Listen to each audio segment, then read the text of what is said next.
Boa noite, igreja. Mas todo mundo já me conhece, eu sou presbítero desta igreja. Estive fora de Campo Grande, eu, a Thaís e a Luísa e o Dudu que estão aí, né? Nós ficamos fora de Campo Grande por 8 anos e voltamos. Era presbítero aqui na época, mudamos em 2014, voltamos em 2023. E conversando com a Lourdes, a gente estava conversando lá fora, a gente podia trazer algo, né, prático de finanças para que a gente possa aprender a conversar. E hoje vai ser um bate-papo, tá? Então, a qualquer momento, nós temos ali um microfone disponível, né? Está aqui com o presbítero Zola, para que vocês possam levantar a mão, fazer perguntas. E esse é um tema que eu gosto muito, né? Eu, profissionalmente, eu sou o diretor executivo do Sicredi aqui em Campo Grande.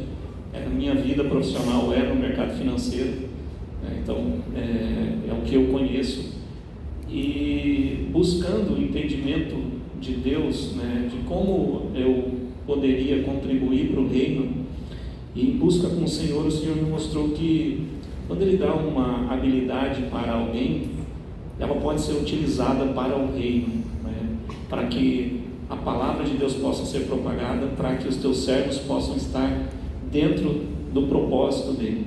E quando a gente está dentro do propósito de Deus, as coisas ficam mais leves, elas ficam mais tranquilas. Não quer dizer que elas sejam fáceis, né? Porque o dia a dia não é fácil, né? As batalhas não é fácil, todos nós temos elas. Mas quando nós encontramos o nosso propósito, e uma das coisas que a gente percebe, no meu caso, eu entendi o meu propósito dentro da ferramenta profissional que Deus me deu, né? Que foi aquilo que eu trabalho no meu dia a dia, que é o mercado financeiro, é trabalhar com finanças.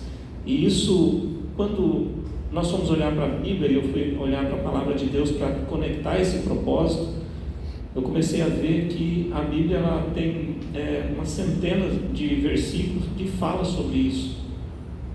E é importante a gente entender a importância de cada versículo que fala sobre finanças, sobre gestão, sobre patrimônio, e que muitas vezes a gente não trata muito na igreja, né? A gente trata de uma série de situações, mas não trata muito na igreja. Alguns livros dizem que aproximadamente tem na Bíblia mais de 2.300 versículos que falam sobre patrimônio, finanças, gestão, dessa forma. Então, com certeza é um tema muito importante.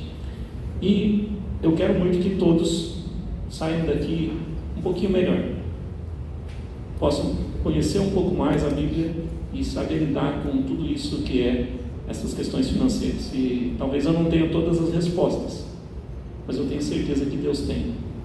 Eu tenho certeza que o Espírito de Deus vai dar entendimento para que a gente possa ver na palavra. E o nosso bate-papo de hoje, nós vamos ter 2 momentos. O primeiro momento, nós vamos olhar para a Bíblia, o que a Bíblia fala sobre isso e como nós devemos nos comportar em relação a isso. E o segundo momento, eu vou trazer dicas de segurança, né, de tudo que a gente está vendo aí no dia a dia nosso, né, em relação a dinheiro e a situação do nosso país, né, e também dicas de como a gente pode sair de algumas situações e melhorar algumas outras situações para que a gente possa viver contente com aquilo que Deus tem nos abençoado, certo? Então, durante todo esse tempo, eu fico muito tranquilo. Vocês levantarem a mão, o presbítero Zola vai levar aqui o microfone, tá? Para que a gente possa tirar essas dúvidas, certo, pessoal? Então, tá bom. Vamos lá. Por que nós estamos aqui? Por que você resolveu, nesta noite, sair da sua casa e vir para cá? Provavelmente, ou você é um curioso que não precisa de nada do que nós vamos dizer aqui, que está muito em paz, mas você quer aprender um pouco mais. Ou então, em algum momento, você precisou ou precisa ou conhece alguém que precisa de um pouco dessas informações. E nós vamos olhar tudo isso hoje, certo? Tranquilo? Tudo bem, pessoal? Tudo bem. Então, tá bom. Então vamos lá. Primeiramente, nós temos que entender que as finanças fazem... Eu vou ficar aqui, perdão, eu ia sair aqui, eu costumo falar nas palestras andando, então vou tentar ficar aqui perguntando, por causa da gravação. Se eu sair, você me lembra, tá? Você me puxa a orelha aqui, tá bom? Primeira coisa, todos estão conseguindo ver aqui? A maneira como nós lidamos com o dinheiro afeta a nossa comunhão com Deus. E eu quero começar abrindo lá em Lucas 16. Eu acho que eu vou ter que usar meu óculos.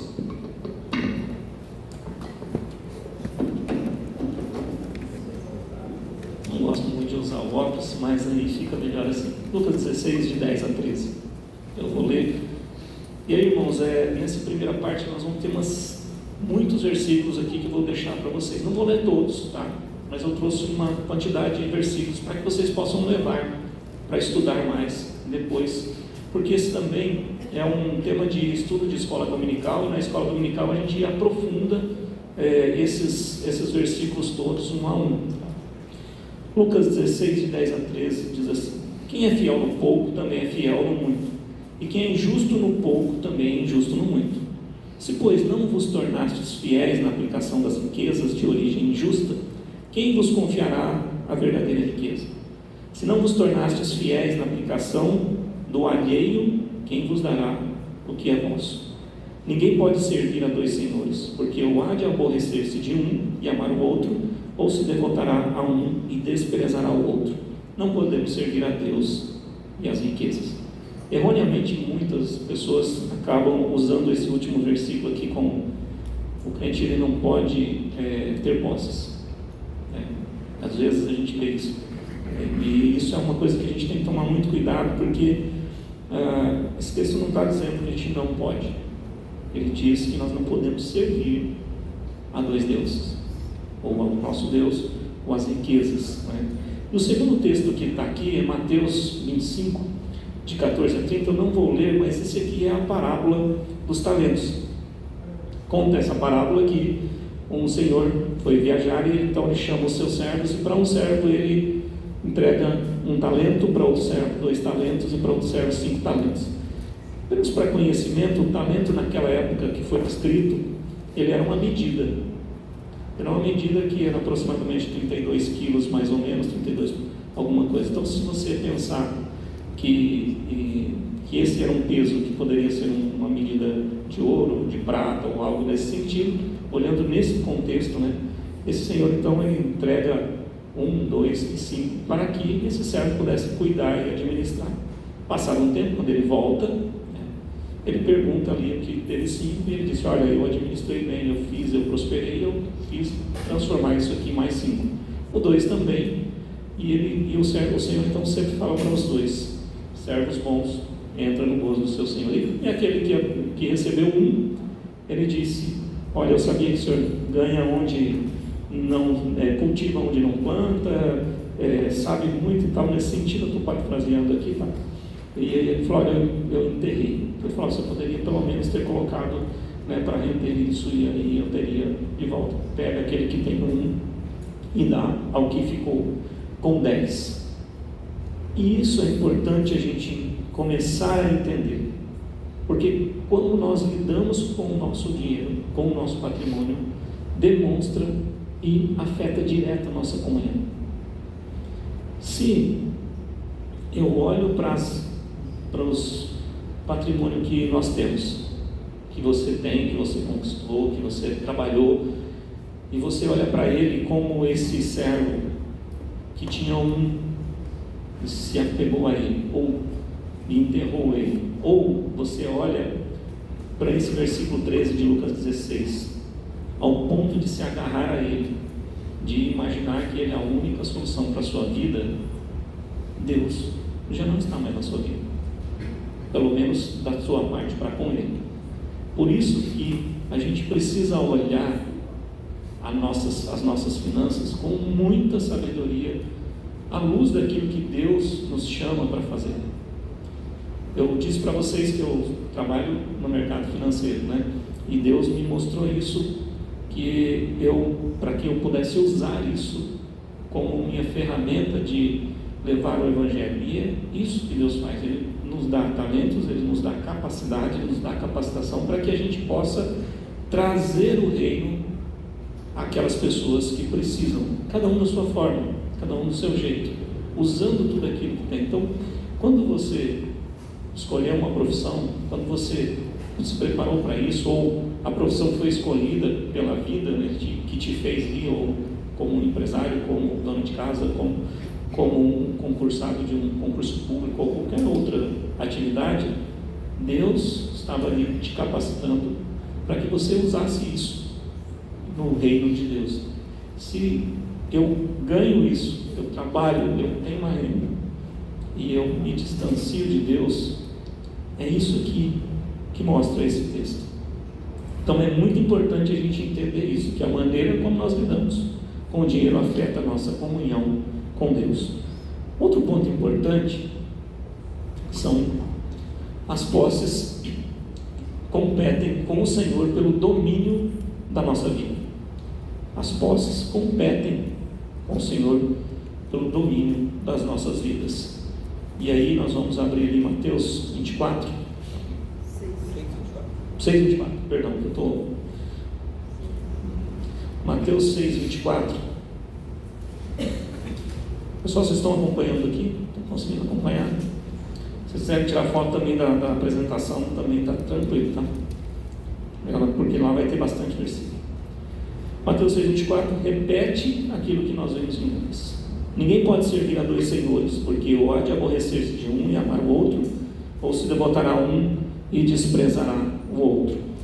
Em 1 Timóteo 6:10, esse texto talvez seja um dos textos mais usados por aqueles que acreditam, né, que riquezas, posses, bens e Deus não tem muita conexão.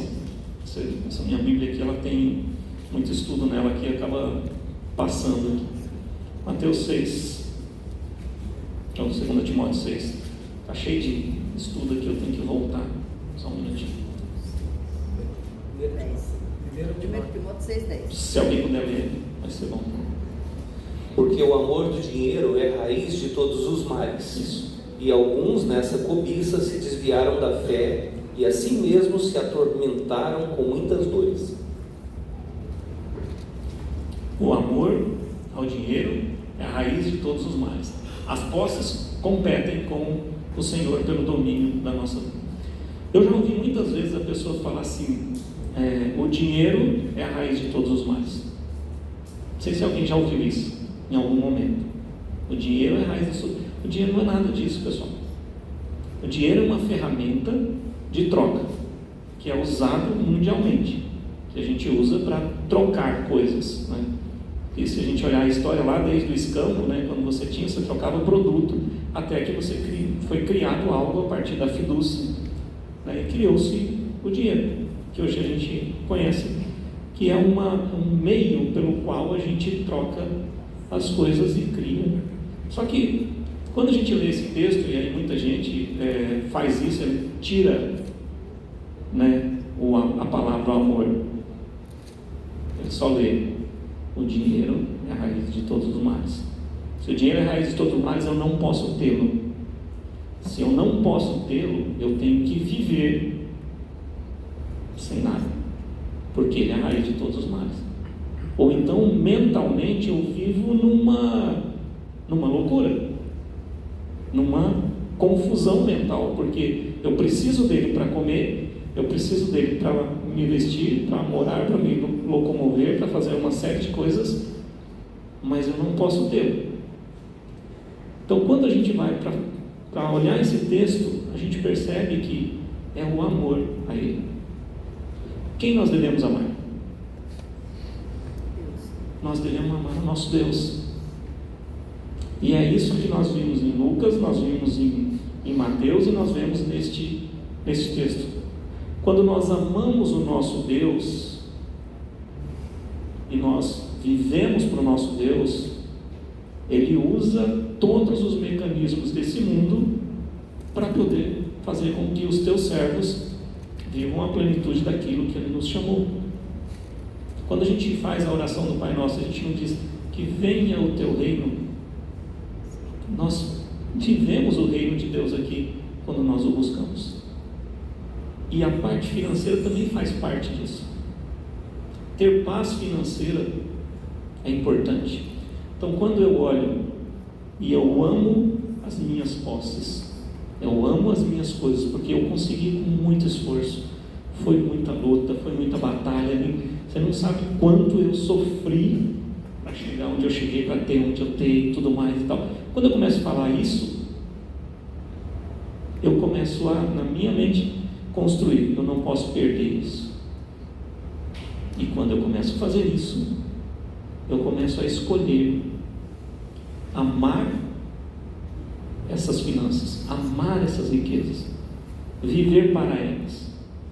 E aí nós começamos a caminhar para uma jornada de escravidão financeira, que a gente vê quantas e quantas pessoas tendo que fazer empréstimos atrás de empréstimo para poder manter, né, um status, manter uma posição, né? E aí a gente fala que às vezes a gente faz, né, lá no meu trabalho a gente olha muitas pessoas assim, quando a gente fala de educação financeira, a gente fala assim, a gente vê pessoas gastando o que não tem para agradar, para comprar o que não precisa para agradar quem não é importante.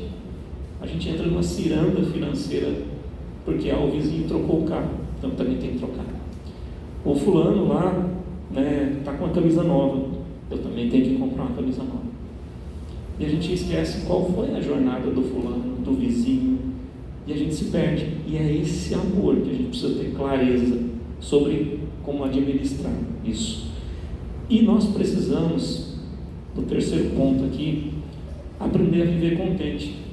Filipenses 4, de 11 a 13, e aí eu vou pedir para o Zula, que já está com o microfone, se você puder ler de novo, Zula. Aprender a viver contente. E o apóstolo Paulo, quando escreveu esse texto, se o Zula encontrou, pode ler. Digo isto não por causa da pobreza, porque aprendi a viver contente em toda e qualquer situação. Tanto sei estar humilhado, como também ser honrado. De tudo e em todas as circunstâncias já tenho experiência, tanto de fartura como de fome, assim de abundância como de escassez. Tudo posso naquele que me fortalece. Esse último versículo é engraçado, que a gente vê em caminhões, em placa, em empresa, todo lugar está isso, né? Só que não lê os versículos anteriores que o Zula leu. O apóstolo Paulo, quando diz tudo posso naquele que me fortalece, ele diz depois de ter passado por um monte de escassez, de ver que quando faltou as coisas, a finança, o suporte, Deus suportou ele, Deus sustentou ele. E quando teve, Deus deu a ele a paz e a alegria de não ter a soberba de achar que aquilo era o que significava a vida dele, né? Pelo menos eu interpreto nessa visão, né? E a gente vê muita gente, né? Até nas coisas de caminhão, na traseira de caminhão, às vezes você vê lá, você está andando, você vê tudo posso naquele que me fortalece, né? Como se fosse um mantra, como se fosse algo que eu tenho que ir falando para que aconteça. Sem as experiências com Deus, sem o confiar no Senhor, a gente não pode. E eu fiz a pergunta, por que nós estamos aqui? Porque nós precisamos entender que a maneira como nós lidamos com o dinheiro afeta a nossa comunhão com Deus, e que as posses competem com o Senhor pelo domínio da nossa vida. E tudo isso Deus quer que a gente tenha paz, que a gente viva contente, a gente viva feliz. Tá, e com isso então, como que a gente olha? Eu vou passar aqui uma série de versículos ainda para vocês, depois deixar aqui, mas eu quero que vocês saiam daqui com uma coisa consciente: nós não somos dono do que nós temos, nós somos mordomos de Deus na terra. Entender isso muda todo o contexto de como nós lidamos com as finanças. Compreender que todo esforço é importante, estudar é muito importante, se preparar para uma profissão, estar apto para isso, abrir uma empresa, administrar essa empresa, arrumar um emprego, trabalhar neste emprego, né? Conquistar as coisas é muito importante, como a gente viu na parábola dos talentos, porque essa conquista que nós vamos dando é Deus confiando a nós coisas para que a gente possa administrar corretamente. 1 Coríntios 4:2, para a gente compreender como tem que ser esse mordomo. Às vezes a gente não para pensar nisso, como de fato nós somos. 1 Coríntios 4:2, ora, além disso, o que se requer dos dispenseiros é que cada um deles seja encontrado fiel. Quando o Senhor te abençoa para que você tenha sucesso no seu trabalho, sucesso na sua empresa, sucesso nos seus negócios, que Ele te abençoe para que você conquiste a sua casa, o seu carro, suas coisas, Ele quer ser encontrado, que você seja encontrado por Ele como um fiel. Ele está confiando a você para que você administre. Quando a gente muda essa mentalidade, essa forma de ver, nós passamos a compreender que nós não podemos amar as coisas, nós não podemos amar o nosso carro que nós acabamos de comprar, nós não podemos amar, nós temos que cuidar e temos que ter zelo, porque é isso que o mordomo se espera de um bom mordomo, que se cuida bem, que se administra bem. Mas a gente tem que ter essa compreensão, e para que a gente tenha clareza disso tudo, nós temos que ter certeza que tudo é de Deus. Tem aqui alguns versículos, né? Tá, Salmo 24:1, Ageu 2:8, Salmo 50, 1 Crônicas 29:12, entre outros. Mas se eu pegar aqui Ageu 2:8, ele fala que Deus é o dono do ouro e da prata. Se nós formos esses outros versículos, vocês vão perceber que é Ele que abençoa para que a gente consiga essa vitória, esse bom resultado, consiga fazer. É Ele que abençoa, é Ele que traz. Compreender que tudo é de Deus faz com que a gente possa pensar um pouco mais de como o apóstolo Paulo disse, que ele aprendeu a viver contente em toda e qualquer situação, que tudo pode naquilo que me fortalece. Aqui é fundamental, irmãos, que a gente tenha esse entendimento. Aqui, tem alguém que se deparou com esse ponto aqui, que tem alguma dúvida? Por que eu estou perguntando? Porque naturalmente a gente já fala, tudo é de Deus, Deus criou tudo, né? Deus criou tudo. O mundo foi criado por Deus, né? As pessoas, o universo, criou tudo nos 6 dias, descansou no 7, tudo isso a gente sabe. Mas você sabe que a geladeira que tem na sua casa é de Deus? Você sabe que ela é de Deus? Você sabe que a televisão que tem lá na sua casa, que talvez você tenha comprado em 24 parcelas, foi suado pra caramba para pagar, né? Você sabe que isso é de Deus também? Você enxerga isso? Ou você... Por que eu estou fazendo essa pergunta? Porque a maioria de nós, e aí eu falo por mim, muito tempo eu estava no automático e eu olhava assim, tudo bem, tudo é de Deus, mas o meu carro eu paguei em 36 parcelas. Então, que negócio é esse de Deus, né? Eu faço com ele o que eu quero. Eu não posso fazer com o meu carro o que eu quero, mesmo que eu tenha pago 36 parcelas. Se Deus me diz para eu não fazer algo, eu tenho que não fazer algo. Quando eu decido fazer o que eu quero com aquilo que eu comprei, com aquilo, renda que Deus me abençoou, sem consultar ao Senhor, eu estou escolhendo as riquezas ao invés de Deus, como Deus. É bem simples assim. E eu estou fazendo essa pergunta porque é muito no automático que a gente faz, né?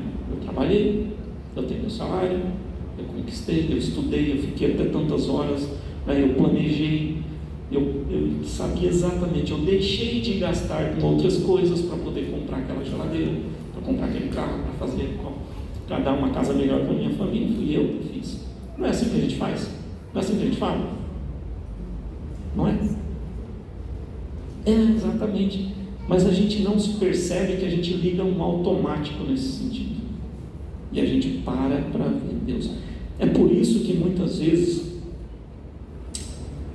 a gente deixa de ajudar alguma pessoa. Muitas vezes a gente deixa de ajudar alguém. Puxa vida, hoje não vai dar. Mas na próxima eu ajudo. Na próxima eu faço. Por quê? Porque a gente está olhando, zelando, cuidando das coisas. É fundamental isso. Não sei se alguém conseguiu abrir algum desses versículos aí. Salmo 24:1 ou Salmo 50, só para a gente. Ou 1 Crônicas.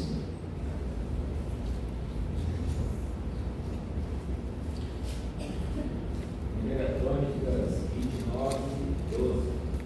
Riquezas e glória vem de ti. Tu dominas sobre tudo, na tua mão a força e poder, contigo está o engrandecer, e tudo dá força, e a tudo dá força. O que esse versículo está dizendo? Obrigado, pastor, pela leitura. O que esse versículo está dizendo? Que toda a riqueza, né? Riqueza e glória vem de quem? Vem de Deus. Se ela vem de Deus, por que depois que eu a recebo, eu abraço com ela e digo, é ela que eu se ela vem de Deus, e a Bíblia é a palavra de Deus, eu creio nisso, né? Então nós temos que olhar e sairmos do automático para essa questão das finanças, porque muitas vezes a gente está no automático. Mais um versículo? Salmo 50:10. Pois são os meus todos os animais dos bosques e os milhares sobre as montanhas. Pode ler novamente, irmão? Por favor, perdão. 50:10. É 50 ou 51? 50:10. 10, então. Pois são meus todos os animais do bosque e as limárias aos milhares sobre as montanhas. O versículo diz que todos os animais são do Senhor. Então, os nossos animais de estimação também são do Senhor, né? Se você tem uma propriedade rural e você tem algum tipo de animal lá, um gado, um cavalo, um carneiro, é do Senhor também, não é seu. A você foi confiada a administração de tudo isso. E aí esses outros versículos vocês podem olhar. Nós precisamos entender, nós precisamos sair do pensamento automático de que Deus criou tudo, e isso é verdade, mas nós temos que entrar para o nosso micro-mundo, que tudo aquilo que nós temos, que nós conquistamos, que nós fazemos e nós vivemos, também é de Deus, não é nosso. Pois não? Não? Ok. Segundo ponto importante, tem outros vários versículos aqui. Se nós somos mordomos de Deus, nós somos mordomos de Deus, e Deus é dono de tudo, tudo é dele, eu preciso buscar conselhos de como administrar as coisas de Deus, porque se eu fizer do meu jeito, como nós já vimos em alguns versículos, eu vou colocar as coisas acima de Deus. E aqui, essa série de versículos que tem aí, nós vamos olhar e ver vários exemplos de como buscar conselhos. Nós buscamos conselhos em oração, na palavra de Deus, buscamos conselho dos nossos pastores, presbíteros, líderes de escola dominical, pessoas especializadas que temem ao Senhor, né, que conhecem, que sabem.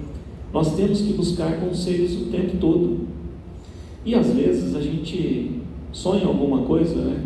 Poxa, eu gostaria de chegar a isso e tal, e começa a orar e pedir a Deus, e a gente não conversa com outras pessoas que Deus colocou no nosso lado, que tem conhecimento para isso, que pode nos auxiliar, e que Deus, de forma intencional, já colocou essa pessoa ao nosso lado para isso, e a gente não busca conselhos. É fundamental a gente buscar conselhos, é fundamental a gente ouvir as outras pessoas, e em geral quando a gente não busca conselho, Deus nos ensina na dor, né? A gente fala, né, dentro da igreja, que assim, Deus vai falar contigo no amor ou na dor, né?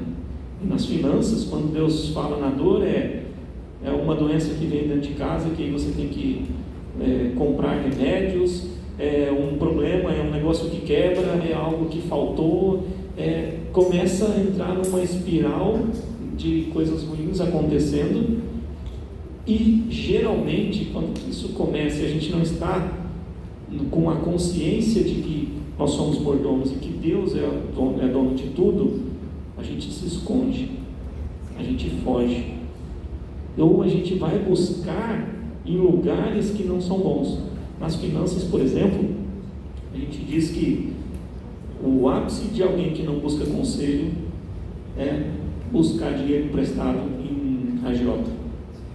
Esse é o ápice, porque é uma pessoa que não tem escrúpulo, que não tem controle e que vai, de forma de usura, cobrar muitos juros e não vai pensar duas vezes a forma de cobrar, né? E isso a gente vê na sociedade o tempo todo acontecendo, e a gente percebe isso. Quando alguém está buscando em agiotas, é porque ele não quis conselho de ninguém mais, porque tem toda uma jornada, né? Isso, e olhar para a palavra de Deus e entender isso é fundamental, é importante. Não deixe de buscar conselhos o tempo todo. A Bíblia é cheia de orientação, né? Se a gente pegar, por exemplo, eu gosto muito do livro de Provérbios, né? Ele tem 31 capítulos e é um exercício gostoso de você fazer, de você pegar e ler um capítulo por dia. Num mês você lê. E o que tem de orientação, o que tem de sabedoria, o que tem de conhecimento ali é fundamental. Seu cônjuge, ele é um conselheiro escolhido por Deus para estar com você. E aqui, principalmente aos homens, isso a gente vê muito, maridos. Muitas vezes os maridos dizem assim: ela não entende do negócio, então não vou nem dizer. Geralmente acontece isso, tá? Quando a gente vai fazer um acompanhamento, uma consultoria financeira, uma reorganização financeira, a gente percebe. E o que acontece? Quando você, marido, ou você, mulher também, mas a maioria são os maridos nesse ponto especificamente, não se aconselha com o seu cônjuge e dá errado financeiramente, o seu cônjuge descobre no pior momento. E ali tem uma coisa que a gente não percebe, ou que a gente no automático não observa. A palavra traição, para vocês, o que é traição? Em geral a gente fala traição quando alguém, escolheu uma outra pessoa para se relacionar a não ao seu cônjuge. Em geral a gente pensa nisso. Mas vocês sabiam que quando você não se aconselha com o seu cônjuge, ou você não trata das finanças com o seu cônjuge, você está traindo ele ou ela financeiramente? Você está criando uma traição financeira com o seu cônjuge. Porque a palavra de Deus diz que você se une, homem e mulher, e são uma pessoa, né? E hoje na sociedade moderna a gente vê isso. A mulher ganha, tem a renda dela, o marido ganha, tem a renda dele, tudo separado. Ninguém sabe o que um tem no outro, né? Mas não é assim que a Bíblia ensina. Como é que eu vou me aconselhar com a minha esposa se eu não abro o que está acontecendo desde o início? Porque é um baque para ela saber que eu quebrei, que eu estava permitindo que ela continuasse nas condições que ela estava, que ela não se preparasse, que ela não me ajudasse, não me orientasse. Ela vai olhar: por que você não confiou em mim? Eu vou sofrer junto, e ela vai sofrer as consequências junto com você o tempo todo, tanto das coisas boas, né, quando dá tudo certo, mas também quanto às coisas ruins. Não esqueçam disso. O seu cônjuge é um conselheiro escolhido por Deus para estar com você. E nas finanças, marido e mulher não podem tratar dessa forma, né? Mas não é isso que a sociedade diz aí fora. A sociedade fala assim: a mulher, você tem que ser independente, você tem que gastar o seu, você tem que ganhar o seu, e ponto, e tudo mais. Com certeza, você precisa trabalhar, você precisa estudar, você precisa crescer, você precisa desenvolver. Mas quantas questões das finanças vocês precisam sentar e conversar? E não tem como ser conselheiro se a gente não tem as perguntas. Seja honesto. Aqui tem uma série de versículos, nós poderíamos colocar um caminhão de versículos aqui. Não vou me atentar muito nesse ponto. Seja honesto.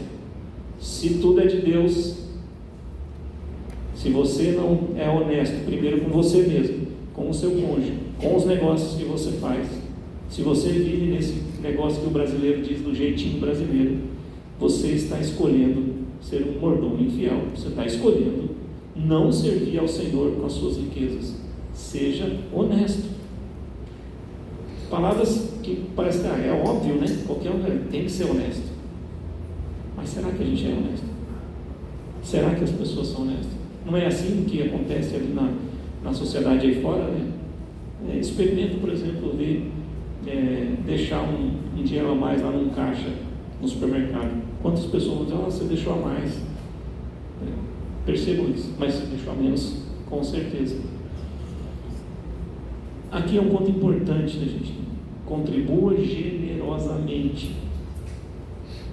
A contribuição, os dízimos, as ofertas alçadas, o envio de missões, o apoio às necessidades, às dificuldades.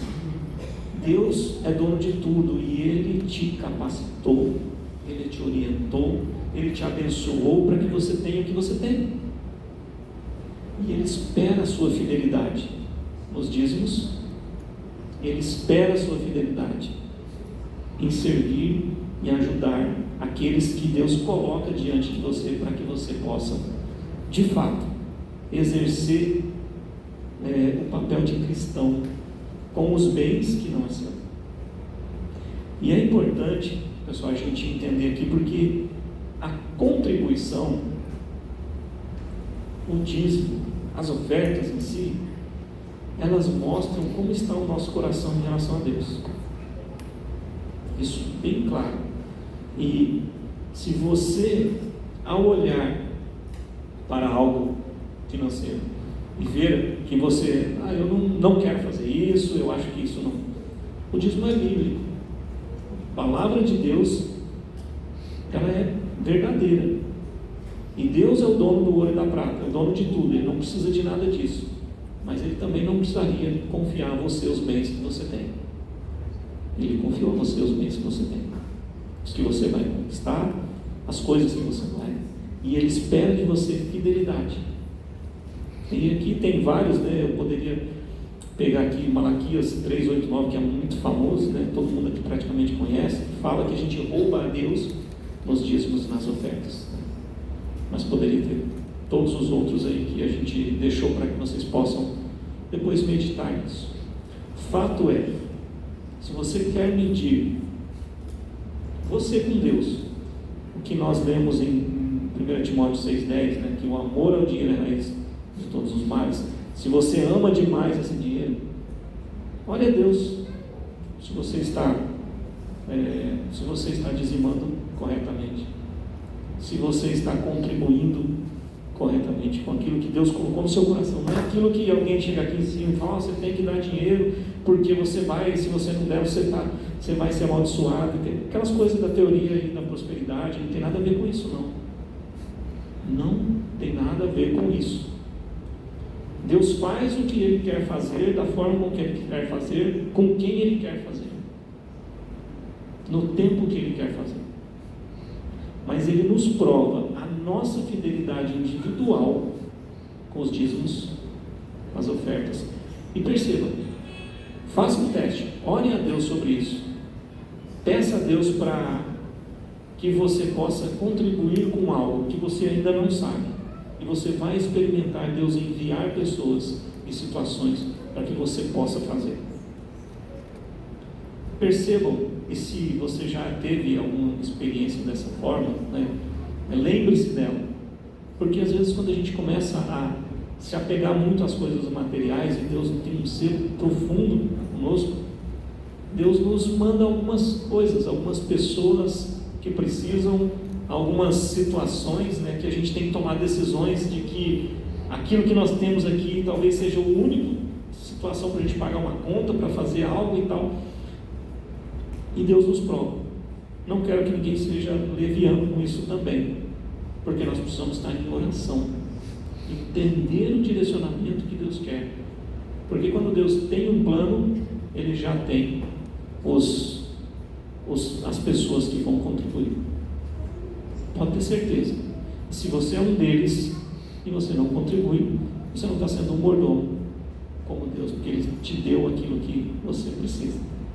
Tudo bem aqui, pessoal? Uma pergunta? Estamos acompanhando? Ok? Trabalhe arduamente.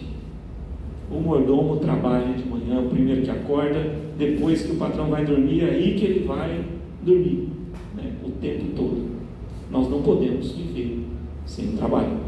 O próprio apóstolo Paulo disse. Aqui tem vários textos também, né, que depois vocês podem entrar nisso, mas trabalhe arduamente. O trabalho, né, no dito popular, dignifica o homem, mas ele dá identidade para o homem, ele dá identidade de quem você é, o seu chamado profissional para que você possa viver a plenitude de Deus. Nunca deixe. Às vezes a gente deixa porque a gente fecha uma empresa, a gente perde o emprego momentaneamente, mas a gente está correndo atrás, a gente está buscando o tempo todo de forma intensa e intencional. E economize para o futuro. Novamente alguns textos aqui, né? Porque Deus é o dono de tudo e Ele nos dá sabedoria, nos dá entendimento para a gente ir nos preparando para as coisas do futuro, que nós ainda não sabemos, né? Eu gosto, o pastor Hernandes Dias Lopes, ele tem uma frase interessante, ele fala assim: Deus sabe o que está depois da curva, né? A gente não sabe. E Deus nos dá sabedoria para nós economizarmos parte do que a gente ganha, para que se depois da curva tem algo que está fora do nosso contexto, a gente possa organizar, reorganizar e passar em paz com aquilo. E depois treine seus filhos, capacite os seus filhos, mostre para eles como que é um mordomo de Deus na terra, como um mordomo de Deus trata os seus bens, como um servo de Deus que foi chamado para administrar algo, trata seus bens. Treine seus filhos. E acho que aqui não vai aparecer o 8 e 9, não sei, porque tem mais um 8 aqui, tá? Ô Júnior, não sei se... Formato. Vê se o formato dá uma diminuída aí, que é para depois o pessoal fechar. Você consegue verificar que ele está até o 7º aqui, por favor. É importante essa questão de treinar os filhos, porque a gente vai lidando com as coisas e vai crescendo, e muitas vezes os nossos filhos, eles não sabem as lutas que nós passamos, por como que nós chegamos aqui, né, por que nós estamos nessa condição, e às vezes quando a gente está numa condição melhor, né, a gente quer dar tudo para os filhos, principalmente aquilo que a gente não teve. E aí os nossos filhos não entendem e vão administrar, ser mordomos de Deus de uma forma equivocada, de uma forma diferente do que a Bíblia tem. Então nós temos que treinar nossos filhos sempre à luz da palavra de Deus. São pontos importantes nessa primeira parte aqui da nossa palestra, para a gente entender o quanto que a Bíblia fala sobre isso e quais caminhos a gente tem sobre isso. E o 8º ponto: evite dívidas. Porque a gente faz dívidas porque a gente não olhou os pontos anteriores, ou a gente não entendeu que nós somos mordomos de Deus, que tudo é de Deus, ou a gente não buscou conselho, ou nós não fomos honestos em algum momento, ou mesmo a gente não contribuiu algum momento. Eu tenho um amigo que trabalha também no Cicred de Goiânia, ele é presbítero também lá, e ele fala assim, que no começo ele não entendia muito esse negócio de dízimo, quando ele se converteu, né? E ele se converteu, foi para a igreja e todo mês acontecia uma coisa ruim na casa dele, faltava uma coisa, um carro quebrava, uma pessoa ficava doente e tal. E aí ele falou assim, eu vou experimentar esse negócio de dízimo, se é verdade mesmo. E ele passou a dizimar. E aí, desde então, ele falou, a partir de então, nunca mais faltou. Porque eu sempre falava assim, sobre o dízimo eu vou pagar as contas, fazer tudo, e aí eu deixo para depois, o que sobra é do Senhor. Mas o dízimo não é para enriquecer a tesouraria do céu. O dízimo é a prova de que o nosso coração não está nas riquezas. O dízimo é a prova que o nosso coração está em Deus. E por isso que a gente tem que olhar e não se endividar com coisas que não vêm do Senhor para o Senhor. E dentro desses 8 pontos, seja sábio, construa um orçamento, gaste com sabedoria e mantenha o padrão de vida que a sua renda lhe proporciona.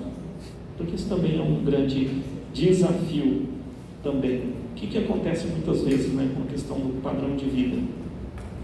A gente está sempre querendo ser melhor e mais. Com certeza, isso não é ruim, não é mal, mas sabermos o quanto a gente tem de renda e encaixarmos o nosso contexto de vida a ele é o primeiro ponto necessário para isso. Fica todos esses versículos aqui para que os irmãos possam depois meditar. Tudo bem, irmãos? Até aqui? Pastor Mateus?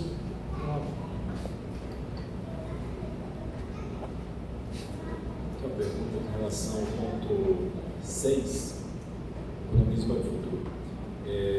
Esse é um assunto que eu creio que na nossa atual geração é pouco falado. Eu creio que talvez nas gerações passadas, por causa dos grandes problemas, né, das grandes guerras que tiveram, das grandes privações, os nossos antepassados cuidavam mais disso. E posso falar, né, da minha faixa etária, assim, a turma, agora que a gente está vendo crises novamente, a gente começou a preocupar de novo. Como que o cristão ele pode harmonizar bem? Confiar em Deus, saber que o Senhor proverá, a oração do Pai Nosso, né? Dá-nos hoje o pão nosso de cada dia, mas ao mesmo tempo harmonizar isso, né? Essa confiança diária na providência de Deus, mas também a questão do poupar, do investir, do reservar para a aposentadoria, sem que isso se torne um ídolo, como no início da palestra, mas também sem ser o trabalhador desatento lá, né, que pegou o talento e escondeu na terra. Muito bom. Tudo começa com nós entendermos que nós somos mordomos de Deus e não somos dono daquilo que Deus confiou a nós. Começa por aí. Ter clareza ali nos pontos anteriores, né, que Deus, tudo é de Deus, né, e buscarmos sempre conselhos de pessoas que já experimentaram, já vivem, já sabem.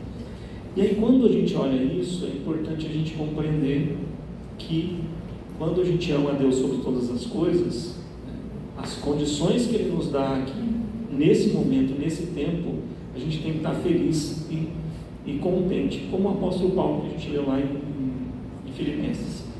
A partir daí, sabermos administrar bem as nossas finanças. Mais à frente eu vou mostrar algumas coisas, mas eu vou trazer um pouco agora para isso, né? O que acontece? Quando a gente ganha um salário X, vamos colocar aqui um valor muito hipotético, né? R$1.000, né? Hoje, para sobreviver menos que o salário mínimo, mas é só para a gente ter o que a gente tem que fazer. Aí é um conselho de um financista, né? Primeiro são os 10% do Senhor. Então, se eu ganho 1.000, na verdade, Deus me disponibiliza 900 para eu poder fazer a administração das outras coisas. E aí eu preciso pensar assim, o que eu vou gastar para sustentar a minha casa. Em geral, você não pode gastar mais do que 30% dos seus gastos com, por exemplo, financiamento imobiliário. Se ultrapassar isso, já começa a ter problema financeiro, né? Isso é um ponto que você precisa ter.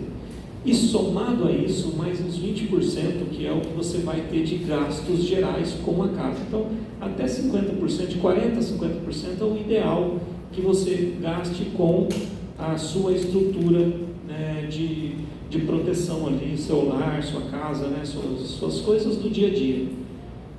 Você precisa também pensar, olhando esse item 6, que tem muitas coisas diferentes que acontecem no futuro. Tá? Eu falei de 50% e 10% eu digo, então tem 40% aí para a gente conversar. O que acontece? Você precisa planejar para o longo prazo, né, que em média a gente orienta 10% do que você ganha para algo de longo prazo, né, que você vai ter talvez lá para a sua aposentadoria, para algo que é assim, 20, 30 anos, para quem está começando ou quem vai se aposentar, ter algo nesse sentido. Você precisa ter uma outra reserva, que são reservas de emergência. São reservas de emergências. É uma doença que pode vir, né? Quer ver uma coisa que muitas vezes tira a nossa organização financeira? Quando um pai, uma mãe ou um parente fica doente. Acho que muita gente já passou por isso aqui, né, de ligar, alguém liga para você, olha, seu pai, né, vai precisar de fazer um tratamento, sua avó vai precisar de fazer um tratamento, né, e aí a gente vai ter que juntar a família aqui e todo mundo vai ter que ajudar um pouco, certo? Acho que alguém já passou por isso aqui? Em algum momento? Eu já passei por isso, né? E aí o que acontece? Se você não tem uma reserva de emergência, você vai tirar do seu dia a dia. Pense nesses R$1.000 que você ganha. Eu ganho 1.000, entrego os dízimos 10%, 50% é o meu custo, tenho lá reserva de longo prazo, mas na verdade o meu custo é 70%, então eu estou gastando 100%, vamos pensar. A pessoa chega para você e fala, olha, seu avô vai precisar de fazer uma cirurgia e tal, e nós estamos juntando aqui, cada um vai ter que dar R$100, né, ou R$200, ou R$500, que seja, né, porque não dá. E como você trabalha, você tem uma empresa, você tem um emprego fixo, né, todo mês você ganha, você precisa ajudar.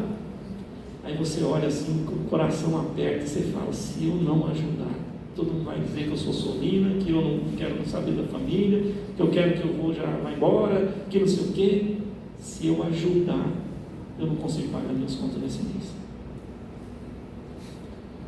Que situação que você se encontra? Aí na pressão, muitas vezes, o que acontece? A gente ajuda, que cai, vai ajudar porque depois eu pego um empréstimo, ou depois alguém devolve, ou alguém faz alguma coisa, né, e resolve o problema. Resolver o problema agora. Então, é importante que você tenha uma reserva de longo prazo para você, uma reserva de emergência que você vai usar. Se o seu carro quebrar, se tiver que comprar um remédio, ou se um parente seu que é próximo, que pode acontecer, vier a ter uma necessidade. Porque se você tem essa reserva, né, você pode ajudar, louvando a Deus por isso. E aqui eu vou dar um exemplo meu, aqui em 2018, meu pai sofreu uma queda lá no sítio, ele mora no sítio, ele é aposentado, então, sofreu uma queda no sítio, ajudando minha mãe a lavar a calçada lá e tal, levantou, sabe como era no sítio, você levanta e tal, a dor de cabeça, tomou uma aspirina, beleza. Uma semana depois ele começou a ter dificuldade de falar, começou a diminuir, ter dificuldade de falar e tal, e minha mãe falou, tem que levar no hospital. Chegou no hospital, aí, olha, tem que internar logo porque o negócio aqui não está muito bom não, e aí tinha que fazer alguns exames, e aí o SUS ia demorar muito, e nós temos que comprar, fazer esse exame pago. Aí nós somos em 4 irmãos, né, cada um mora num lugar aí do país, aqui dentro do estado, né, de São Paulo, aqui em algumas cidades, tudo eu trabalho no mercado financeiro, como vocês sabem. Aí por que os meus irmãos falam, você ganha bem, né? Então você vai ter que ajudar mais e não sei o que, tal. A gente estava passando por um momento, né, que a gente estava, naquela época eu morava em Cristalina, mas eu ainda tinha minha casa aqui em Campo Grande, né? Então, e era financiada a casa aqui ainda, né? Então a renda estava bem organizada dentro disso. Ainda bem que eu tinha minha reserva de emergência, porque senão eu ia ter que entrar, né? E eu fiquei, puxa vida, graças a Deus que Deus me deu essa sabedoria de fazer isso. Então é importante, pastor, que a gente tenha potes diferentes para guardar recursos. E se você tem a reserva de emergência, já vou te passar, irmão. Alguém pode pegar o microfone? Se você tem uma reserva de emergência, mas você não tem, se você tem uma reserva de longo prazo, mas você não tem a de emergência, você vai roubar ela lá e vai diminuir essa condição de que você vai ter lá na frente. É fundamental para isso. Outra coisa são as reservas de curto prazo. A gente pode fazer o seguinte: o dinheiro pode trabalhar para nós, ou a gente trabalhar para o dinheiro. Quando eu guardo um dinheiro, eu gero receita, eu gero renda dele. Então o dinheiro trabalha para mim quando ele fica num banco, numa instituição financeira. Quando eu pago juro, eu estou trabalhando para o dinheiro, estou tirando parte da minha receita para pagar o dinheiro que eu tive que pegar para comprar algo que eu, no momento. Não sei se eu consegui te responder. Pois não? Então, eu achei interessante tudo isso aí, mas no que o reverendo lá, o Mateus, perguntou, eu acho interessante assim também, essa reserva que é interessante, porque, por exemplo, os nossos avós, os nossos antepassados, eles sabiam guardar, as nossas avós mesmo, né, elas não sabiam o quanto tinham, o que era o que tinham, mas elas sabiam administrar, né? Então, o que eu creio que nós precisamos, né, assim, aprender é como fazer essa reserva, entende? Então, assim, como ter essas situações de emergência, né? Porque, e eu acredito que nós, nessa geração agora, ficou muito conturbado e as pessoas não sabem mesmo, então é muitas dívidas e muitas situações. E começa mesmo até da dona de casa mesmo. Se você pega lá R$100, R$150 para ferir ou para alguma coisa, se você não anotar um alface lá, que é R$3, se você não anotar lá, de repente, uma caixa de bombom que é R$18, que você vai dar para alguém, alguma coisa assim, você não sabe para onde foi os seus R$100. Não sabe. Então, assim, o que nós precisamos aprender é como fazer para conseguir ter essas reservas. E aí que eu oriento assim até os meus sobrinhos mesmo e toda a minha família é marcar. Você marca tudo, a sua entrada, o que você tem e o que vai sair. Porque se você ficar só com o que você recebeu, você não sabe para onde foi o dinheiro. É impossível você guardar essa reserva e não vai conseguir guardar essa reserva. Então você precisa ali, se você recebeu R$300 ali, você tem que marcar. E aí você vai estar certinho aonde foi, até um picolé de R$1. E aí, presbítero, que a dificuldade das pessoas, que a dificuldade de toda essa geração. E aí que eu creio que nós precisamos ter essa educação, né, financeira para as crianças, do porquinho ali, de guardar o seu dinheirinho e tudo mais, para a gente chegar no que ele disse ali, como que eu vou poder ter essa emergência num caso assim, né, de você ter hoje um lugar bom para morar, ou de você ter uma quantia para poder ajudar alguém, né? Então, se você não fizer essa entrada e marcar tudo, você não vai conseguir, porque é tudo muito caro, é muito difícil, né? Você vai no mercado, por exemplo, já estou terminando, você vai no mercado, você vai lá, digamos assim, com, digamos, R$300 que você vai gastar. Se você não tiver assim uma direção do que você vai levar, você passa vergonha. Eu já vi muitas pessoas, eu fico com paixão. Então, eu já sou esperta. Por exemplo, se eu vou lá com R$100, eu compro, eu já sou assim, já no olho eu sei, vou pegando às vezes o mais barato. Quando eu chego na caixa, eu já falo assim, olha, quando der R$100, você para. Entende? Eu já nunca passei vergonha. Porque assim, e graças a Deus, não sei, é uma sabedoria, eu vou pegando assim, graças a Deus sempre eu consigo passar tudo carrinho. Mas eu já vi gente assim de ter que deixar carrinho ali, porque não tem noção disso.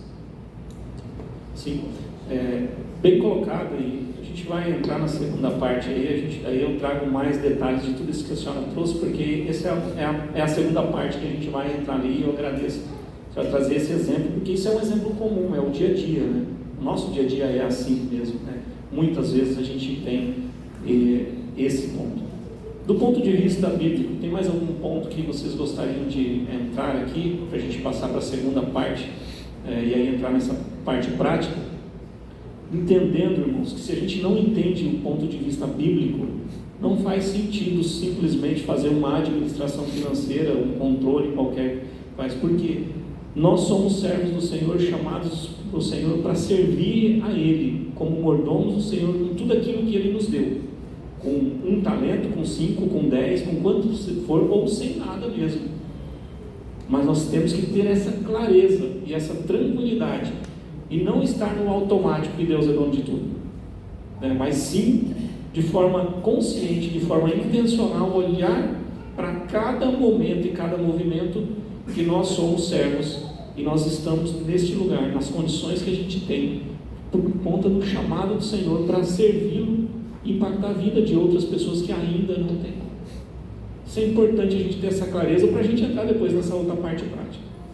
Tudo bem? Trabalhar arduamente. Uma época nós fizemos isso quando não éramos evangélicos, né? Tínhamos uma planilha, trabalhávamos arduamente, mantínhamos a nossa planilha, mas algumas coisas faltavam porque a gente não tinha aquele compromisso. E quando fomos para a Igreja Presbiteriana de Dourados, né? O pastor Adonias, ele deu uma palestra para a SAF. E lá ele nos ensinou o como usar o trabalho arduamente. Porque às vezes o trabalhar arduamente é para você satisfazer os seus desejos. E os seus desejos são maiores do que aquilo que você precisa. E nós experimentamos isso, que os nossos desejos eram maiores do que nós precisávamos. E quando entendemos que o trabalhar arduamente, sem ter aquele compromisso com Deus, sem entender se era aquilo que Ele queria e como dispor daquilo que ganhávamos, a gente sempre estava naquele saquinho furado, que ele falava assim, no Nordeste tem um saquinho furado, ou como que diz bizarro? Um negocinho assim, um saquinho que tinha um nome lá que colocava o dinheiro, né? E ele deu esse exemplo para nós. Bornal, isso, né? Bornal, né? Isso, né? E aí eu falei assim, nossa pastor, eu quero aprender mais com o senhor. E aí fomos eu e o Jânio um dia conversar com o pastor e ele nos ensinando, que é uma pessoa fantástica, né? E depois que ele nos esclareceu, a nossa vida mudou. E mudou assim, eu falo que mais de 1000%, que nem sabíamos a experiência que íamos ter no futuro, né? É exatamente isso. Eu vou antecipar então algo aqui, do que vai ser apresentado aqui na frente, para a gente ter mais clareza sobre isso, né? Voltando então ao tema da administração, um pouco que vocês trouxeram aqui, como que a gente faz para a gente sair de uma situação financeira desagradável, desgastante e que a gente talvez esteja quebrado, né? A primeira coisa que a gente precisa fazer é um belo diagnóstico de nós mesmos. A primeira coisa que a gente tem que fazer, e você tem que ter coragem de fazer isso, tem que ter coragem, porque não é fácil. Geralmente, a gente não quer olhar algumas coisas. Foi mais ou menos o que a irmã falou ali, né? Minha orientação é: faça primeiro esse diagnóstico. Sente numa mesa, você e sua esposa, você e sua família, né? E descreva tudo que você tem de gasto ali. Faz uma descrição de tudo. E também tudo que tem de renda dentro de casa. Vamos pensar numa família com 4 pessoas, só para a gente pensar. Pai, a mãe, dois adolescentes. Para a gente pensar dessa forma. A gente precisa descrever que tipo de renda entra em casa durante o mês. Como que são as rendas que entram? Olha, o pai traz X, a mãe trabalha, traz X. Ou então a mãe não trabalha fora, trabalha em casa, mas ela faz algumas coisas manuais e vende também, às vezes, isso. Então, mais ou menos um mês dá tanto. Então, se o pai ganha X, a mãe com esses trabalhos ganha Y, os adolescentes não fazem nada nesse primeiro momento, ou então também tem lá uma renda. Tudo de renda você descreve, e tudo de gasto você também coloca na planilha, ou no papel, ou onde você achar melhor, porque aí é cada um que encontra a melhor forma. Quando você faz isso, tem 3 resultados que podem acontecer. O primeiro deles, você está superavitário, então está sobrando algum dinheiro, né, do mês que tem entre as rendas. Então você está mais tranquilo em relação a isso. Você pode então entrar, já pensar nos investimentos futuros, né, nas reservas de longo prazo, de curto prazo, de emergência. Você pode estar empatado 0 a 0, né? Quando você está superavitário, a orientação que eu dou é: tenha sabedoria, volte para a palavra de Deus e continue buscando conselhos em todas as decisões que você toma. Mas não viva de forma sovina, porque sem se aproveitar daquilo que Deus tem abençoado você através dos seus ganhos. Porque isso também é o outro extremo. Eu não posso nada, não ganho nada, então tenho que guardar tudo. Quando eu faço isso, eu amo tanto esse dinheiro que eu não quero gastá-lo, nem mesmo para o bem-estar da minha própria família. Quando você tem um diagnóstico de que está em empate, que você ganha, você gasta, você precisa começar a escolher o que renunciar. E essa palavra precisa estar muito clara para a família. O que nós vamos renunciar no curto prazo para que no longo prazo eu possa ter todas essas reservas que eu penso que eu preciso, que eu possa chegar lá na frente, que depois da curva pode acontecer. E tomar uma decisão. Às vezes você ganha 1.000 e gasta 1.000. Dos 1.000 que você gasta, quantas vezes você sai para comer fora com a família? Quantas vezes você opta em comprar a marca X porque é a marca que a sua avó falava, que é a marca que a sua mãe falava, que é uma marca de renome, se tem outras coisas que talvez seja um pouco mais barato, mas que faz a mesma coisa que aquilo que aquele produto com aquela marca faz. Então, é esse ponto. E o terceiro, que hoje a gente está vendo aqui no Brasil sofrer bastante, a gente está passando por um momento delicado no nosso país, o endividamento das famílias está crescendo muito, né? É quando você está deficitário. Com o que você ganha, você não consegue pagar tudo o que você tem. Aí é mais profundo, porque você precisa imediatamente procurar conselheiros sábios para te orientar. E reorganizar as suas finanças, alongar financiamentos que talvez você tenha com taxas menores, com parcelas menores, para ela se adequar ao seu ganho. Porque às vezes a gente tem lá, comprei um carro lá em 12 parcelas porque era sem juros, né? Porque às vezes a gente vê essas promoções, né? Você vai lá, você tem que dar o seu carro, mas que é 50% do valor do novo, os outros 50% é sem juros. Isso não é verdade.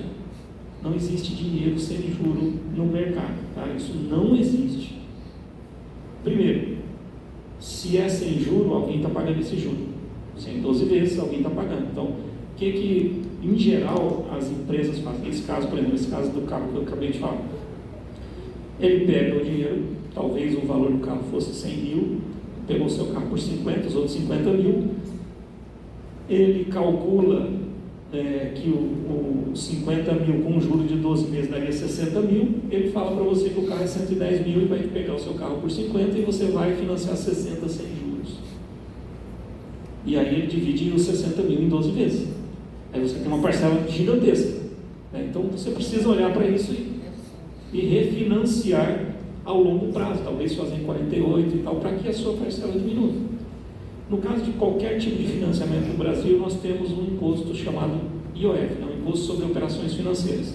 Então aqueles 60 mil vai ter o impacto mais o IOF que tem, mesmo que seja zero de juros, segundo, e no contrato vai falar mesmo zero de juros, porque ele já antecipou, você já pagou o juro naquilo ali.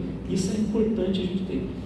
Vocês sabiam, por curiosidade, só abrindo um parênteses disso, que as Casas Bahia, o maior lucro dela é o financeiro dela, o empréstimo. Ela ganha mais dinheiro com o empréstimo, não só as Casas Bahia, mas todas essas Magazine Luiza e tantas outras aí. Por quê? Ele vende 12 vezes, 24 vezes sem juros, mas na verdade é a financeira da empresa interna que faz essa gestão. Então ele já está lá. Você chega lá para comprar uma TV, lá R$4 mil, né? Preço à vista, mas em 24 vezes dividido os 4 mil. Não, mas eu quero pagar à vista. Não, a vista é 4 mil. Ela ganha no financeiro sempre.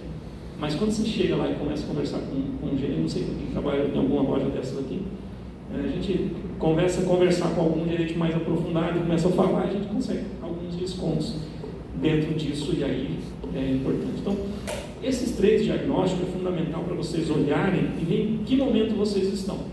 Se vocês estão no momento superavitário, se vocês estão no momento de 0 a 0, ou se vocês estão no momento deficitário.